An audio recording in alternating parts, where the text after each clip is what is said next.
Doctor Vandana Das കൊല്ലപ്പെട്ടിട്ട് മറ്റന്നാൾ 1 വർഷം തികയുകയാണ്. കേസിൽ വാദം തുടങ്ങിയ ശേഷം ആദ്യമായാണ് പ്രതി സന്ദീപിനെ കോടതിയിൽ ഹാജരാക്കിയത്.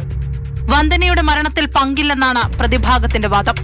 മരണത്തിന് കാരണം ചികിത്സാ പിഴവും പോലീസിന്റെ വീഴ്ചയുമാണെന്ന് പ്രതിഭാഗം വാദിക്കുന്നു. ആക്രമണം ചെറുക്കുന്നതിനിടെ സംഭവിച്ചതാണ് വന്ദനയുടെ മരണം. അതിനാൽ കേസിൽ നിന്ന് ഒഴിവാക്കണമെന്നും പ്രതിഭാഗത്തിന്റെ ആവശ്യമുണ്ട്. സാക്ഷ്യവിസ്താരം ഉൾപ്പെടെയുള്ള നടപടികൾ വൈകിപ്പിക്കാനാണ് ശ്രമമെന്ന് പ്രോസിക്യൂഷന് 136 സാക്ഷികൾ ഈ കേസിനകത്ത് പ്രോസിക്യൂഷൻ ഏജൻസി ഹാജരാക്കിയിട്ടുള്ള കുറ്റപത്രത്തിലുണ്ട്. 24 സാക്ഷികൾ സംഭവ സ്ഥലത്തുണ്ടായിരുന്നവരായിട്ടുണ്ട്. അവരുടെ എല്ലാ സ്റ്റേറ്റ്മെന്റുകൾ കോടതിക്ക് മുമ്പാകെയുണ്ട്. ഡോക്ടർ വന്ദനാദാസിനെ അതിക്രൂരമായി കൊലപ്പെടുത്തിയതാണ് എന്നുള്ളതിന് ശക്തമായ തെളിവുകൾ സാക്ഷിമൊഴികൾ കൂടിയും രേഖാപരമായിട്ടും അതുപോലെ തന്നെയുള്ള മെറ്റീരിയൽ ഒബ്ജക്ട്സും കോടതിയിൽ പ്രോസിക്യൂഷൻ ഏജൻസി ഹാജരാക്കിയിട്ടുണ്ട്. 10 മിനിറ്റ് അമ്മയുമായി സംസാരിക്കാൻ പ്രതിക്ക് കോടതി അനുവാദം നൽകി.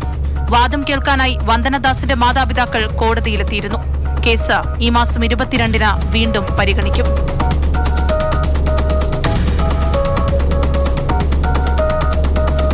മാതൃഭൂമി ന്യൂസ്, കൊല്ലം.